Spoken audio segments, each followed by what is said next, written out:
Welcome, everyone, to the High Performance Legal Entrepreneur Podcast. I'm your host, Adam Arkfeld, president and founder of Prevail Legal Marketing. And today I have the pleasure of Dr. Alexandra Stockwell joining me. Um, Dr. Stockwell, or Alexandra, as she gave me permission to call her throughout the episode, is the owner of Alexandra Stockwell Coaching. She's known as the Intimacy Doctor, and she's the best-selling author of Uncompromising Intimacy. So today's podcast is going to be a little bit different. We're veering off of the business train, sort of, and we're going to be talking about intimacy and how that affects our personal and business lives. So, Alexandra, thank you for joining me today. Thank you. I'm so glad to be here. And I'm kind of intrigued by the introduction because yes, it's veering off the beaten path of what people talk about, but it is so relevant. It always surprises me when people think of it as like a topic on the side because it's like salt. It just is in all of the food, even if we never mention it. It's a really good way to put it. I should also mention that we're recording this on Valentine's Day, so just a very appropriate day for the conversation. Let's just start. Why don't you tell me a little bit about your background, why and how you're known as the intimacy doctor, and what your coaching business and just professions sort of encompass. Sure, thank you. So I went to medical school. I did all of my physician training and had my own small practice as a family medicine doctor north of Boston for many years. And I was in my mid 30s, married to the love of my life. We had three children. We now have four, but we had three then. I'd paid off my student loans and I was living the life that I had worked hard to create. I had been ambitious and driven, and here it was. But I didn't have that sense of satisfaction that I had anticipated once I got there. And I knew that while everything was fine, and I really did love practicing medicine, I wasn't looking forward to another 3 or 4 decades of doing the exact same thing. So eventually I found the courage to take a sabbatical. This was long before physician burnout was a widespread phenomenon. It definitely took courage to take a sabbatical in 2005, 2006. And I ended up just doing things I'd never had time to do before, taking an art class, just having a day that didn't have anything on the schedule. And one thing led to another. And I eventually, for my own purposes and for the purposes of my marriage, took an extremely in depth, year long sensuality and sexuality training in order to enhance my own life, my husband's life, etc. And it doubled as a coach training, this program that I did, but I did it for personal reasons. But I'm a curious person. And so I went to the teaching lab and I just knew I'd come home, that I got to use so many of my physician skills, which obviously weren't taught in the program, but I had them. And I could really expand and serve people in an area where most people don't even know where to look for support. And therapy is often unappealing because you talk, in fact, just as in the past few days, I've talked to multiple couples who worked with a therapist and found it useless. Not that all therapists are useless, that's not my point at all. But people don't realize how, with coaching, so much opens up and makes the relationship so much better. So I really designed my business around offering that service. I have been using Zoom since 2017. I work with clients all over the world, and it is amazing how far a little education will go. Yeah, that's great. Can you maybe just explain a little bit between the difference of maybe therapy and coaching? Because I know that even in my mind, you know, in this topic area in particular, it seems a little bit blurry. So, like, what are some things you're able to do in coaching that you wouldn't be able to do as a therapist? I would imagine you have significantly more freedom. Okay, well, yes, I do have more freedom because I'm not bound by certain specific regulations and standards of care that a therapist needs to adhere to.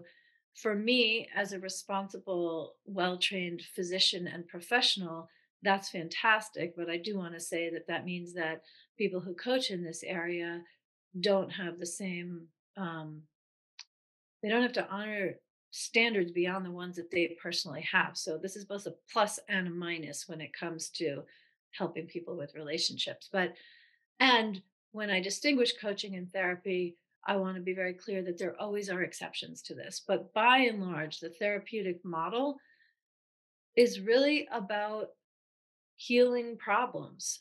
It is much more coming from the lens of taking things from bad to good.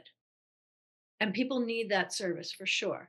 But as a relationship coach, while I'm certainly capable and do take people from bad to good, I'm much more oriented personally to helping people go from good to great. I love helping couples who love one another, they're committed to one another. There's not even necessarily a lot of conflict, but they know there can be more aliveness, more passion, deeper emotional connection. That is my sweet spot. But if I talk about coaching in general, it really is much more goal oriented and results oriented. So when I coach a couple, I start by asking each of them, what do you want? Like, what do you want to be experiencing? And then that's what we move towards. I'm not starting with, how are you suffering? Right. Yeah. It sounds like, I mean, so based on what you described, it sounds like maybe people are having real marital difficulties, at least as far as you're concerned, therapy might be kind of like a foundation for your work is more about, the marriage isn't in trouble. They're just looking to go to the next step.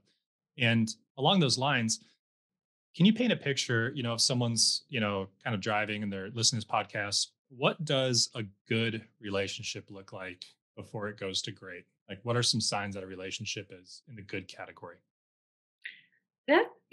I've been interviewed on, I don't know, at least 200 podcasts, and no one has asked that question. And I really love it. I think it's a brilliant question. So, one thing is that I really see that each relationship is different. And so, what works for one couple doesn't work as well. Like, what can feel good to one couple would not feel good to another. So I just really want to honor that basically any couple is going to determine this for themselves. But what I would say in general is that we have what, in my opinion, is an epidemic of relationships which are conflict free and passion free. And that's what I would put in the good category. It's like there's nothing wrong, things are stable. Sure, there's some disagreements, but basically, parenting and financial decisions are made collaboratively and you're nice to one another and everything is definitely good enough and there's a lot of love, but it is fundamentally conflict free and passion free. And so when I think of a great relationship, I use the term uncompromising intimacy to describe what it takes.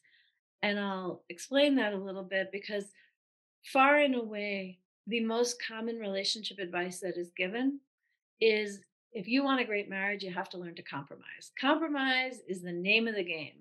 And if you want a pleasant companionship, compromise will absolutely give that to you. But if you want emotional intimacy, erotic connection, passion, compromise won't give that to you because in compromise, we hold back what our own experience and desires are in order to make things comfortable for our partner. And so when I'm talking about uncompromising intimacy, I'm talking about not that you dominate, not that you always get your own way, but that you bring all of yourself to the relationship, share what your dreams are, your desires, your challenges. You speak the truth with kindness and make room for your partner to do the same as well. And once you both bring your whole selves to the relationship, then, well, the energy rises, the connection deepens, and there's the possibility of being creative in addressing both people's needs and desires, which you never have a chance to do if you're holding back because you think it really just will be uncomfortable for your partner. So I think a great relationship does include some conflict, but whether it's conflict or like beautiful collaboration, whatever it is, you learn how to have it enhance your connection, have it bring you forward. And it's really necessary to have a growth mindset in order to really have a wonderful relationship.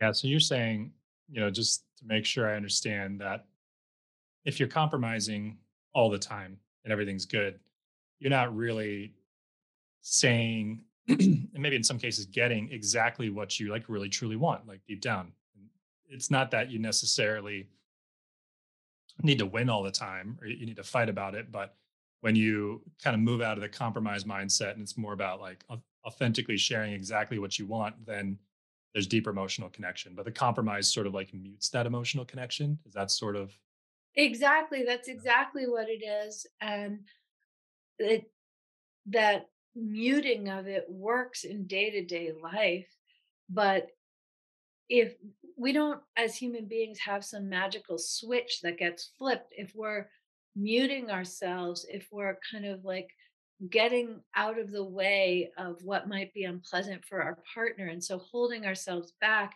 in day-to-day interaction, there's not a switch that we can flip in order to be self-expressed and present and all the way participating when we're having a more intimate moment in the bedroom. We need to, if we want the passion, we need to be more whole and expressive. I don't mean everyone needs to be an extrovert. That's not what I mean by more expressive, but to really bring what's true rather than muting it. And I really enjoy saying, because it's clear when you think about it, that when it comes to a one night stand or very early in dating, what I'm saying isn't true. You don't even have to know your partner's name in order to have a very satisfying experience. But in a long lasting relationship, in marriage or living together for years, it's not really possible to have beautiful, connected, erotic intimacy without the depth of emotional connection, which is incompatible with the muting that comes with compromise. So what are some ways that couples go from, the more compromising conversation to uncompromising, in a healthy way where you're not just saying this is what I want, like deal with it. Yeah. You're still like, I mean, aren't you still ultimately compromising?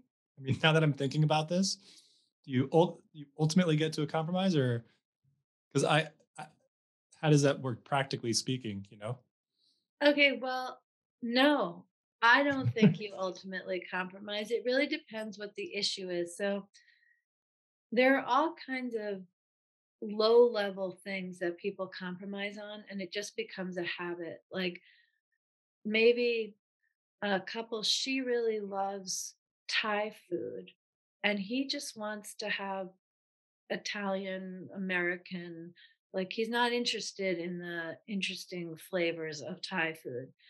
And she's fine with Italian food. So they, for years, end up just having Italian because she doesn't want to say, you know what, I'm really craving Thai food because he's not going to find something good on the menu. And she'll be okay having Italian food. But that is compromise. And when she says, you know, I want you to enjoy your food, I definitely do. But I am craving Thai food. I miss it and I want to have some. He's not likely to get offended. I mean, not in a healthy relationship. Maybe they each get takeout and have a meal in the park, or maybe he eats at home and then they go to the Thai restaurant and he finds one dish, he has some broth. Like there are ways where they can now be creative and collaborate in a way that is totally impossible if all the information isn't shared by both of them. So that's just a very simple example. With bigger things like one person wants to send the children to private school and the other to public school. Like this is a recurring argument in many households of educated, successful couples. Usually, when they both really share what matters and bring the fullness without compromise, it may or may not be that it's public school that's important or it's private school that's important. It's usually something underneath that, like one wants their children in a safer situation with a smaller class size, or like it's the public school and the private school are the umbrella things. But when you get into what is it? Is it that you want the certain curriculum covered, or you want more diversity, like whatever it is that is really the important thing, maybe it turns out there's an equally good or even better way to bring that experience to your children's lives, even if they end up going to the type of school which wasn't what you envisioned. That's not compromise. And even if there is a decision that isn't the one you would have wanted, it feels completely different after a really thorough collaboration, exploring all of the options together and choosing together. That is a totally different experience of connection than if you never said it in the first place, which is a way of creating disconnection and actually control. But you asked another question earlier. I'm trying to remember. I don't remember. But Okay, it was a really good question, but we'll have to let it go. that's okay. Yeah. I mean, what I was thinking is it's like it almost feels like curiosity, like curiosity is like what's coming to mind. Like, you could have the Yes, entire conversation. actually, Yeah. that reminds me of the question. You Okay. said, okay, what is something people can do? You're giving me both, you gave me the question earlier, now you're giving me the answer. Because pivoting from a relationship flavored with compromise to uncompromising intimacy is not necessarily that dramatic or time intensive or challenging to do. There are six essential keys to a relationship of uncompromising intimacy. And the first one is to cultivate curiosity. There are these incredible statistics that couples typically speak for something about something other than logistics and children for less than 4 minutes a day. And we understand why that is, any of us with kids and pets and bills to pay and so forth. But if you think of the toll that takes on the relationship, it's real.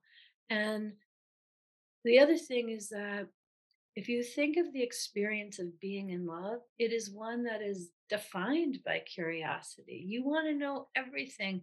Like, how did you get that scar? And what did you want to be when you grew up? And just what do you daydream about? And which vegetables did you like when you were a kid? Like, we just have a million questions of all layers of importance. And then we feel safe, we feel secure, there's a stability in the relationship, which is really beautiful. But with that, we become less curious, we become more comfortable. We know what our partner is likely to order from the restaurant and we don't ask. And same thing with other more important internal experiences. And so, really, one of the very first things to do, which can have a remarkable impact, is to cultivate curiosity and ask open ended questions. And depending on what it is you actually want to know about your partner, it can be whimsical, it can be serious, it can be sexual, it can be spiritual. I enjoy encouraging couples just to start with, if you could have dinner with any celebrity, live or dead, who would it be and what would you want to talk about? If you could be, if, in fact, for listeners on this podcast, if there's one law that you could just remove from the books, Which one would it be, and what would you want instead? There's a way in which we continue to grow, but don't necessarily bring all that growth and personal evolution into the relationship because it only naturally comes out in the context of curiosity. What was the most challenging part of your week? What are you looking forward to at work this week? How often do you actually speak with your partner about what's happening at work unless you're talking about it all the time? And then probably it's time to be curious about things that aren't related to work. Yeah, that's really interesting. I think about, um, like who I was when my wife and I got married, and like who I am Mm, now, and it's just mm. like we are so different as people, like individuals, and it's like you almost have to like, keep I don't know what the word is, but like exploring like learning about the other person because they're just changing. Like I've changed so dramatically. It's like anytime I'm kind of frustrated with my wife about something and I'm like, this is whatever. It's like I've changed as much as she has. We both just like changed a lot. And you're always changing together, but sometimes it's hard to change together because you see the person as who they were in the past.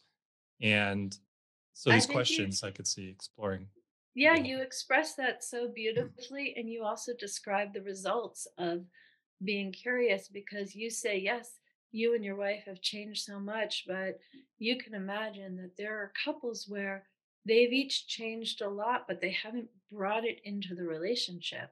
Like maybe you're growing with your friends or you're growing in your career, and the relationship itself ends up being stagnant, even though time passes and things happen. But to be able to share that growth and have your partner think, I've changed so much and you've changed so much, that is a form of intimacy and togetherness that happens naturally if you orient that way. But it doesn't happen in all relationships. And it's what contributes to the phenomenon of conflict free and passion free. Yeah. Um, will you talk a little? What's your experience with, this is the high performance legal entrepreneur. So it's, theoretically, on the surface, more business focused, but how does this sort of thing play into business? Or does it? Or what's your experience with people that own businesses or whatever the case may be? Yeah, it plays in very directly, although it's not always perceived. So, first of all, when people become very successful in their careers, typically their relationships suffer.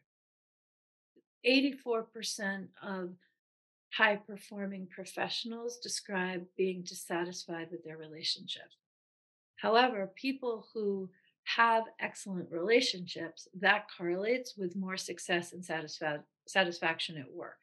So I won't be, but if I were just to set the curriculum for MBA programs, I would include a course on how to really maximize and create a fantastic relationship because it's both good for the relationship and the people in it and the family and so forth, but it also correlates with more success in business. And the way that I think about that is that if you know how to connect with your partner and track when to ask a question, when to listen quietly, when to share, how to be present when the other person has intense emotions without trying to make them go away or rescue them, but just really be present together. Like all of the things that contribute to the richness of intimacy in a in a romantic relationship. It doesn't feel the same when you're in professional interactions, but if you have that kind of marriage or personal partnership, you are simultaneously growing much, much better people skills and able to read people, be more effective, be more efficient. That's certainly one thing that happens, that communicating with your staff.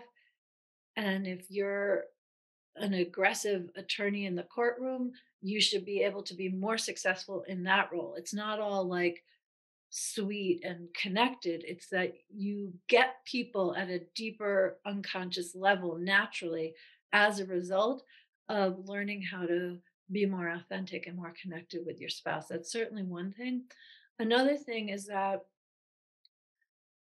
couples who have fantastic relationships are much more individually confident and willing to take risks professionally. It's a completely different thing to attempt a new business venture when you're coming home to someone who doesn't care or is critical or kind of inadvertently looks down on you, doesn't see your potential.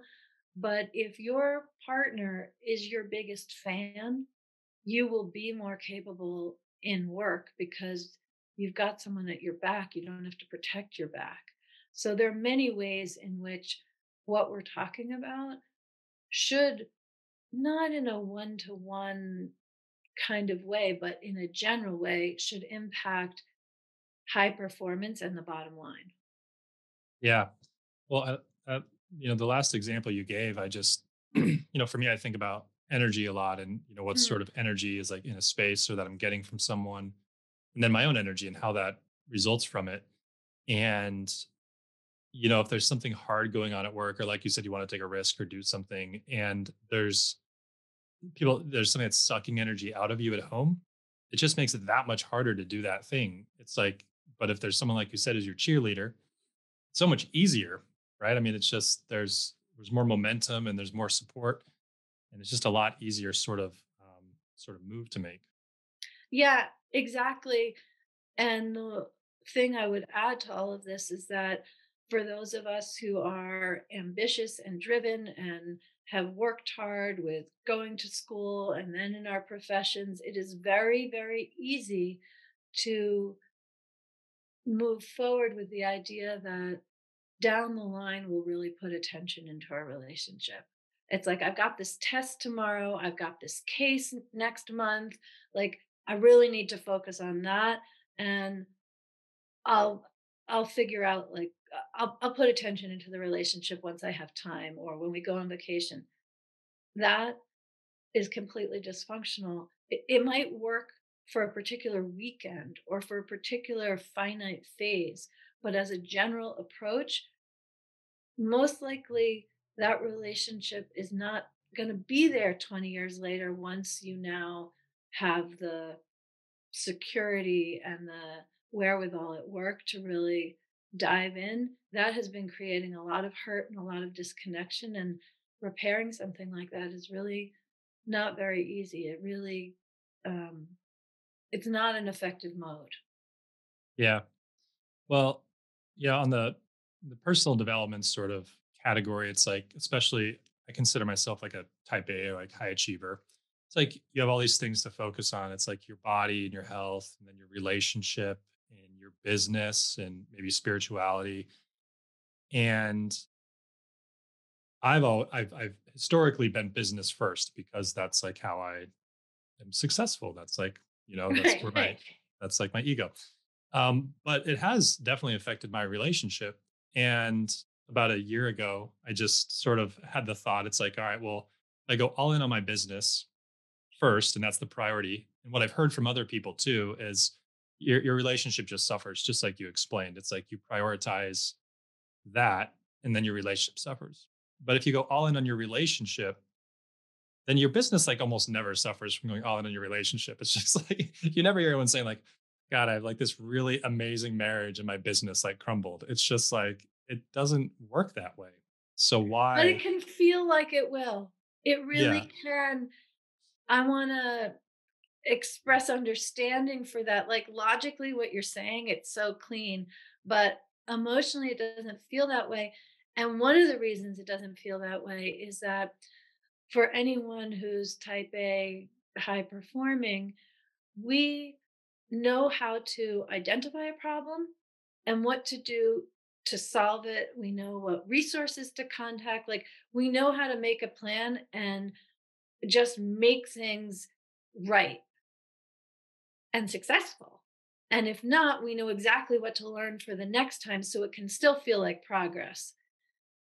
But when it comes to relationships, it's not that way. And it can be very disorienting for someone who's analytical and ambitious to realize that all the usual skills that lead to success and competence aren't really helpful when you're in a really complicated time with your partner because relationships don't follow those same rules. And so when I coach someone who's high performing, one of the very first things is for them to be willing to be uncertain. It's not just about beginner's mind because beginner's mind implies that you're going to start and then you're going to learn and you're going to make progress and you still get to use all those usual skills. When when it comes to relationships, we have to be open to things that don't make sense and can feel uncertain. And I don't think someone needs to sit in that for too long, but it can be the thing that holds people back from really going all in on their relationship in the beautiful way you expressed it. What's what do you like? What's an example of that? What do you mean by being uncertain? I'm having a hard time sort of Oh, okay. understanding what that might mean Okay, well that's for someone because like me who's a high performing. that's because you don't hear as I do, like this is one scenario. That's a typical scenario in a heteronormative couple where he is smart, he's willing to change, he just can't figure out what to do that's going to work for her. And so he needs to be willing to let go of like bullet pointing the issues and deciding what to tackle first. Like, for example, I was speaking recently with a man who he's a civil engineer and he's used to identifying the problem, being clear, like you can imagine, he's a civil engineer. And so he thought his wife has been clear she wants more affection. And so he he understands that. So he started giving her more hugs and kisses, and she is repulsed and turns away. And it's just worse than if he had never done that. That is an example where he needs to, I'm calling it uncertain because he needs to really believe that she was sincere, that she wants more affection. He needs to believe that he wants to give it, but he's totally uncertain how to touch her in a way that she's going to enjoy and she says she's yearning for. And he feels like he has tried everything. He has like come slowly across the room so she knows that he's coming. He's surprised her. He's given her a light kiss. He's given her a more intense kiss. Like he's just feeling crumpled and incompetent because he gets the desire but he doesn't know how to get to something certain. He doesn't know how to find solid ground in honoring her desire. Now, that might sound a little extreme to some listeners, and others are going to be like, I know exactly what she's talking about. And so, I mean, that's really interesting. Like when someone finds themselves in a situation like that. Um, yeah, I'm thinking about myself, and it's like my wife and I are sort of arguing, and like we're mentally disconnected. Like, I there's like a mental disconnect. It's like I don't want anything like physical connection to me is just like not a thing. It's like no, and so I don't know in situations that you're describing like that, is there a mental disconnection that's then filtering into the physical piece that, he thinks it's physical and for her it's like mental? Yes, Hmm. but people don't typically have a depth of understanding with that. I have to say that I learned it in the opposite direction very early in my coaching career when I worked with a couple where um, they were both physicians and they loved one another. Things were stable. They were on track with their fiscal goals. They had 3 children in elementary, middle, and high school, and they hadn't had sex in 9 months. And so they reached out to me wanting help in reigniting that. And when I met them, I was clear that the first thing was like they and I needed to trust one another because these are people who aren't used to talking about their problems. It's different when someone's on the verge of divorce, suddenly all this stuff comes out, but not when things are stable. And they also needed to rebuild emotional rapport with one another in order to be able to discuss and explore the necessary things. And so I think we met probably 3 or 4 sessions, and I felt like they were really reconnected emotionally. And so I was like, okay, let's start talking about what's happening in the bedroom. And they just smiled, and she's like, we're all set. We never even needed to discuss sex at all because what really needed repair was the emotional connection. You're calling it the mental connection, but we're referring to the same thing.